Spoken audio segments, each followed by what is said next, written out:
when I explain everything to the customer or the client and really go through the process and show that I actually want to teach them, they just sit back and they love to absorb it, and they're happy to go along because they realize, we know what we're talking about.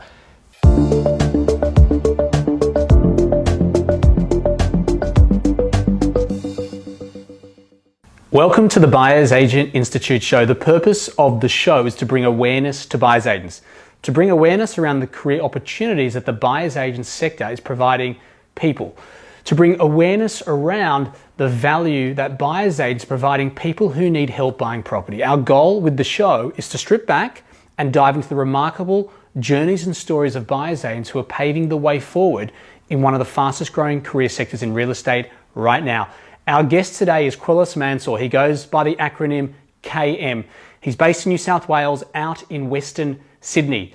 He, at a very young age, his father instilled values with him around how to best manage money, how to best utilize and save money to build wealth. He then studied optometry, and after studying optometry, he started two businesses, not in that space, in hospitality and also in a very different area, which is a bit like perfume. He then also has had such a strong passion for property, he bought two properties before the age of 23, and he's a young guy. Since then, he's now running his new buyer's agent business called First Brick Property Buyer's Agency Business. He's buying property all across Australia. He's a very passionate investor. So today, I'd like to introduce and welcome Mr. KM. Thanks, Ben. Appreciate it. That was a beautiful intro. Yeah, thank you so much. Well, good to be here with you. I've seen you online. Yeah. I'm seeing you pushing content. Yeah. You got a podcast. Yeah. You're a passionate investor. You got nice spectacles on. Thank you. I first want to just understand, we've got so many people in the Institute with such diverse backgrounds, professional backgrounds. I've never had someone else optometry. Yeah. How did you get into that space? Good question. Pretty much, I had no idea what I wanted to do when I was coming towards the end of school. I knew I wanted to get into business. I loved business, but I thought, should I study a business degree? It's going to take me 4 years to do it. Everyone's going to do a business degree. Or I could study optometry. I don't know why. My mate did optometry, and I thought I could do optometry with him. I'll finish it a bit quicker than I would a business degree.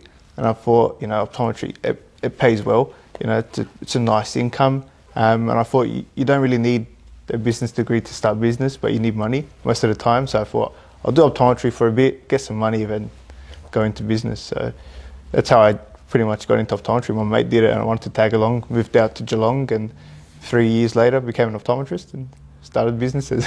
Geelong in Victoria? Geelong in Victoria, yeah. So we studied out in Geelong. Okay, nice. Moved out to study. Lived with my mate. It's pretty good times.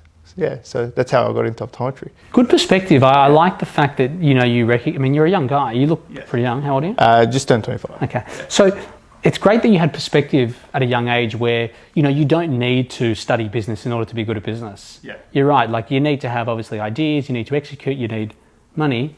And it's great that you saw the optometry space as a vehicle to get you there quicker, right? Yeah, for sure. So, like I said, it's something that I love. Business, when I was in school, I was watching Shark Tank and all these business programs, and when I studied business, it just made sense. Like at school, I didn't really study it; it just made sense. But I realized you need money to have business, to start a business, and I thought it's probably quicker making money as an optometrist than studying a business degree. So just jumped into that and figured it out later. Like so many of the guests I have on the show, very entrepreneurial. You've got that entrepreneurial DNA. You started two other businesses, not including your buyer's agent business. You had a perfume business. Yes. So was that online sales? That was online. So I had that when I was at university. Okay. So during uni, I had 3 jobs plus the business, just for fun. I enjoyed it. I enjoyed working rather than just sitting at home with my mate doing nothing. So I had a couple of jobs. Started the perfume and makeup business. It was primarily online. We did 1 or 2 events where we had people come look at the products and whatnot. Just before my final exams, I just sold it. Sold it for a small profit. When you're a uni student, a small profit seems like big money back then. But that was like my first real taste of business back at university. Good. Yeah. Good. And then you started another business since then? I did. So when I was working as an optometrist full time, I started a restaurant full time. So it was a lot of work with a couple of mates. Then ran that for a couple of years, then sold that one off to my mates a couple of years later. 2 exits at a young age, and I bet you're glad you're not in hospitality now. It's a tough spot to be in for anyone in hospitality at the moment, obviously. But I think a lot of people like to support local Aussie businesses, and hopefully when we get to the other side of coronavirus, and obviously people flood to their cafes and local restaurants and help out local business owners. Whenever I go to a restaurant or a cafe, I'm always analysing just business, and I don't know a lot about that sector. I've never invested or run a business in that area, but it feels like just by looking at it, the return on time and the return on investment doesn't make a lot of sense. That's correct. One of the reasons why we got out was because of that. And I mean, I haven't worked in too many industries, but I've worked in a few, and it's one of the harder industries. And to correct, like you say, for the return, it's a lot of time, it's a lot of energy, it's a lot of manpower. There's not so much automation that you can get out of it. So you are physically there a lot of the time. You're trading your time for not a lot of money. So which is challenging. So which moves you now into, well, before we move into your buyer's agent business, you bought 2 properties before 23, which is great. Yep.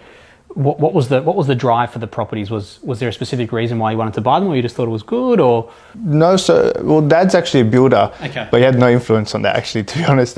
When I was at university, again, I was just reading a lot of books about property, business, Warren Buffett books, books about anyone that was successful, just trying to figure out how they did it. I came across a few property books that were quite out there, but gave me a perspective of, you can actually make some money out of property. Started listening to podcasts, watching YouTube videos, anything I can get a hand on just to understand how property works. Realized you can become financially free just by buying some houses. This makes no sense, but kept looking into it and thought, why doesn't anyone else do this? Like, it's just so simple. And I just realized, I can stop working at a younger age if I accumulate properties and whatnot. As soon as I got my first paycheck after graduating as an optometrist, I went to the bank and said, I want a loan. And they kind of looked at me like, you don't even have 2 paychecks. So I waited the second week, went back, and then got a loan and looked into property and found what I wanted to buy. And that's when the research and my spreadsheets all came to life, because I just realized I enjoyed it. Yeah. So that was the first one. Second one was a couple of years later, put out some equity and did it again. So at least you had equity, so you obviously bought well. Yeah, that's right. And hopefully wrote a good market. But let's talk specifically more around your BA business. I mean, I've been watching you online. You've obviously got some good skill from your online perfume makeup business, and obviously you're pushing good content. Have you found is different about this buyer's agent business compared to all the other stuff you've done at such a young age in regards to business? Yeah, for sure. I think in regards to business, it's something new.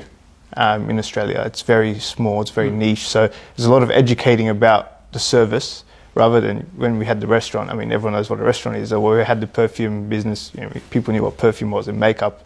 There wasn't so much explaining what the service or product was.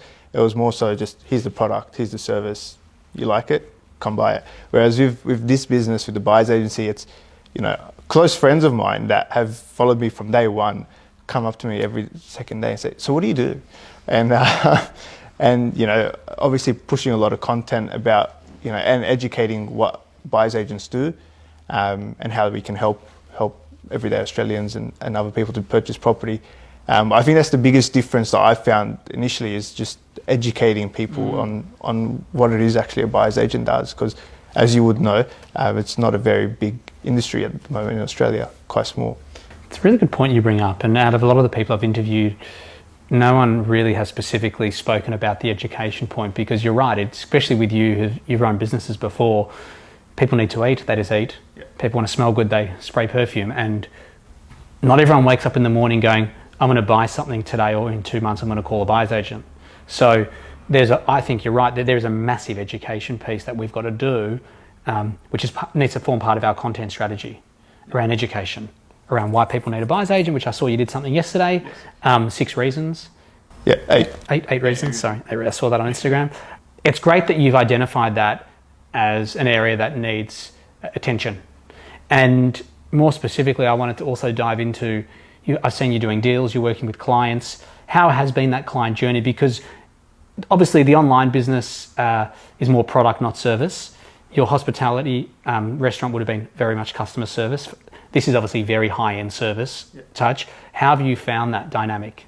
Pretty smooth, to be honest. I think maybe because I just have a passion for it and like I enjoy talking about it. And you know, when a client's talking to me and they're like, "Oh, I'm so sorry. You know, do you have time with a mate? We can talk about property for the rest of the day. Your wife's going to get you in trouble, not me." So pretty smooth, and just I find when I explain everything to the customer or the client and really go through the process and show that I actually want to teach them, they just sit back and they love to absorb it, and they're happy to go along because they realize, you know, we know what we're talking about, and they appreciate that we're teaching them, but they still understand that just because we're teaching them, it's not as easy to do it.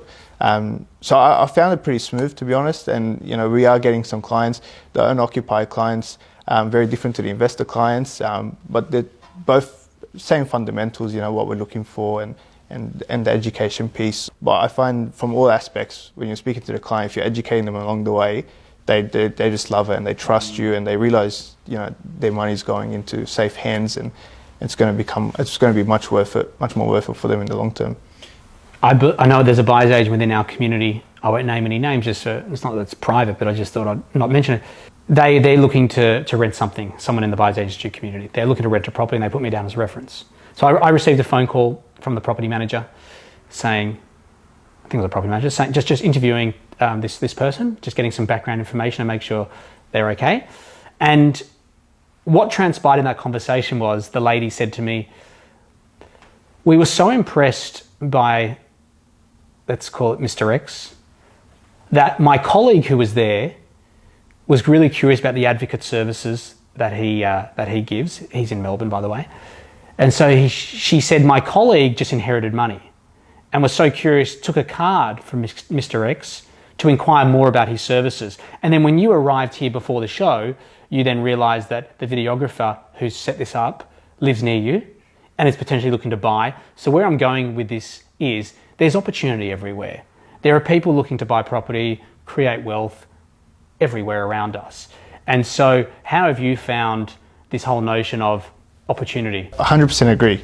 There's opportunity everywhere. Everyone wants to make money, and everyone wants to have a financial future that's secure. And you know, for some people, it's freedom and not having to work again. And so everyone's looking to invest, and everyone's looking to, you know, generate wealth, as we should be. But not a lot of people know how to get there and how to do it. So I find, you know, at the start, it's quite difficult, you know, getting your name out there and explaining. But like you said, you speak to a couple of people, all of a sudden you found someone that wants to buy a property, and, you know, they speak to you, and then the opportunity is there. And then once that person's done it and they've had a fantastic, you know, experience, like my clients have, and then they told their mates, and then, you know, slow spread, even though their mates tell their mates, and it becomes like a nice big tree of clients coming down, and opportunities everywhere. So I 100% agree with you. I think the opportunity is everywhere, because anyone that, you know, has a job, has some solid income, is probably able to invest in some sort of capacity. Might not be now, could be a bit later, but at least, you know, they're learning where they need to be so they can start investing or buy their own property. Housing is very in demand quite often. So opportunities everywhere, and I find through the Facebook, Instagram, LinkedIn pages, like all our pages, with all the education, all the content we're giving out, people gravitate towards it because they want to learn more, and they want to learn more. Then they send you a message, can you explain, how do I get a better rate, or how do I do this? And just one simple question, and then they come back and they're like, "Thank you so much for your help, you know, a bit of free help," and then they come back and, "Can we do some work with you?" So I 100% agree, opportunity literally is everywhere. And especially with the strategy, it seems like the approach you're taking, which is giving out a lot of information, valuable information, just providing a lot of content, that's what people want. Yes. I took a page out of Gary Vee's book. Gary Vee is a big influencer of mine.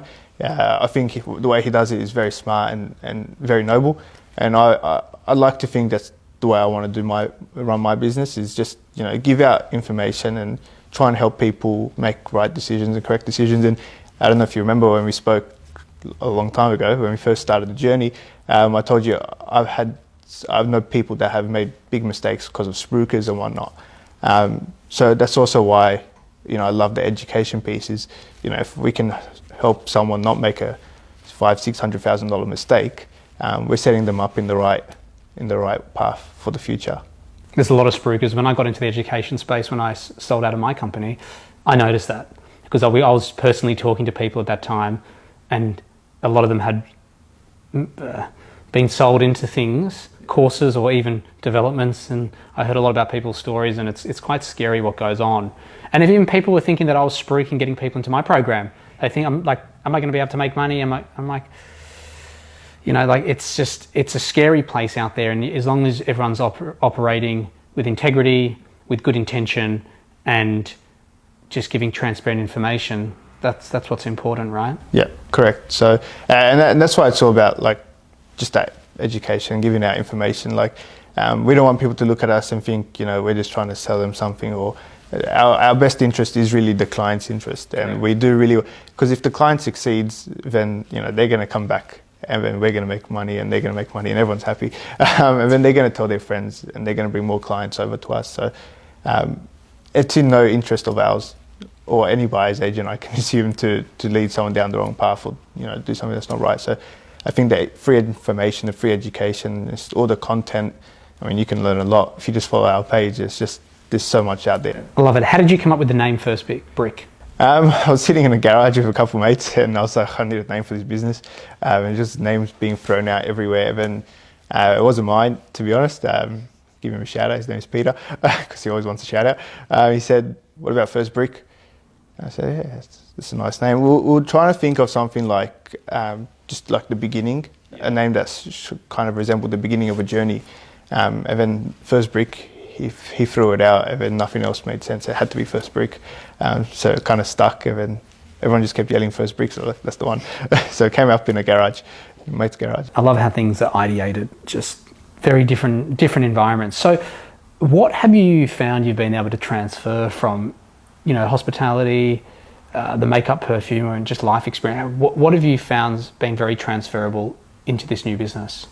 Yeah, it's a good question. They are so different. The industries are so different. But I think one big common thing between all three is the service and the customer first approach. You know, when you run a restaurant, trust me, it's all about the customer. If they're not happy with the food, or if they're not happy with anything, you take care of the customer. And it's the same with the perfume and the makeup, the online. Even though it's online, you can't see your customer because they're behind the screen in their own home. They're sending you a message, and they're putting a review. And when you're in an online space, one bad review and you're done. So the service and having the customer focus, I think translated very easily into the buyer's agent world, because like with the buyer's agent, it's all about the customer. We have to, you know, whatever the customer needs, we build a plan for them. We find out where they need to get, what's their end goal, and then how do we get there. So I think that skill has transferred over quite smoothly. Then other little things that you pick up, just how to run a business, you know, what to look out for, what to do in your day-to-day running, definitely transferred into this. And I think a big work ethic from both businesses moved into this, which helps, because there's a lot of work that obviously goes involved into every client, and then just running the day-to-day operations and business is a lot of work. And then having that work ethic beforehand from the first two businesses definitely translated into it. So you started First Brick when you were 24? Yes. Yes, that's actually the same age I was when I started Cohen Handler. It's impressive that you've started other businesses, you've exited out, and you're getting into this space. I think more so because you're entrepreneurial, you're passionate about property, and there's a lot of transferable skills, I'm sure, that you've which is evident from what you've just shared, bringing to the table. And it's also exciting to see where this space is going to go, the buyer's agent space. As you know, and as you were saying earlier, like we have to educate people because it's so niche. But it's because it's so niche, it's also very opportunistic. But it's going to grow a lot. And it's just interesting to see where it's going to go. I mean, you're obviously quite fresh in this space. What's been some stuff that you've observed around this industry? Could be anything. I'm just curious to know from your point of view. Probably the first thing, like we've kind of touched on, is that no one knows what it is, or a lot of people don't know what it is. Why is that? I just don't think it's very common in Australia at the moment. Like, you know, the numbers probably better than me, how many buyer's agents there are. But why do you, like, I'm just curious to get your point of view, that why do you think it's been so, there's been so much weight on the sell side with obviously representation from the selling agent to the vendor versus buyer's agent to buyer? I personally think so. You know, Aussies, Australians, we love to talk property. You know, at the barbecues on the weekend or when we're with our mates, you know, having a beer, whatever it is, there's someone's talking about property. And I think because we love it so much and we live in it, we think we're all experts at it, and we can all do it. And just, you know, Bob up the road bought a place and made some money off it. So, you know, you learn from him, and he might be doing it, or he just might be riding a boom at the end of a wave or something. And I think because our intrinsic values are to talk about property, I think it's slower on the buying side because everyone wants to do it and everyone wants to buy themselves and wants to invest, which is fantastic, no issue with that. But I think when it comes to the selling, we're a bit more hesitant to sell our own place or to sell our own product, so we always look for an expert to sell it. So I think that might be a big part of why it's not so common here. I know, like in the US, it's very, very common to use a buyer's agent. And it might be a bit different there. Maybe they don't want to talk about property all day, every day like we do. Yeah, no, interesting observation.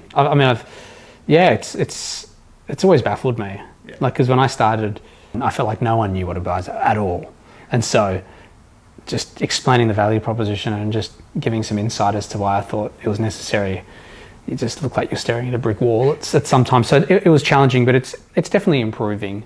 And I believe it's gonna change a lot for the best for the next 2 to 3, 4 years. You were the pioneer, I guess, and your course definitely helps bring the buyer's agents into more light and get more awareness around it, which I think is a fantastic thing. And then I think the community between the buyer's agents, I haven't personally seen like such competition between them. It's more, how can I help you? Some of the new guys that are starting up, I mean, I'm new, but some of the newer guys are messaging me, hey, can you help me with this? And for sure, like, happy to help. What do you need? And then the other day, I see someone needs help with a client. They've passed it on to someone else. Like, no issues, no huge rivalries or anything like that. I think everyone's happy to help each other because we can see the potential space growing to like a massive scale. Yes, which is something really cool. Yeah, and thank you. It's a good observation as well. I think the community is a big part. It's all about helping and serving and sharing information, and the karma, it all comes back for the best, and having more of an abundance mindset mentality as opposed to a scarcity, which you've clearly got the abundance. What's your podcast called, by the way?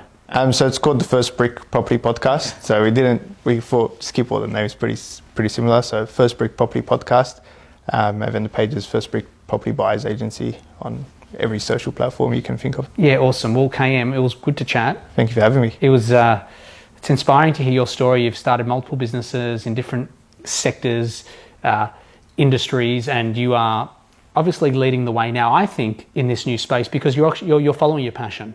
So by leading, I'm not saying you need to have been here for 10 years, but everyone's a leader. We've even got leaders without titles on each side of this board. Is every single person is a leader.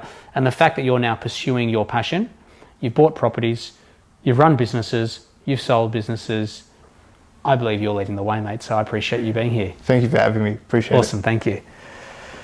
So check out KM. He's the man on social media. Check him out. Check out his podcast. He gives out a lot of information. He gives out a lot of his time, and that's what you want. And so if you're listening here, check him out. His website's on the screen. Check out the podcast across all social platforms.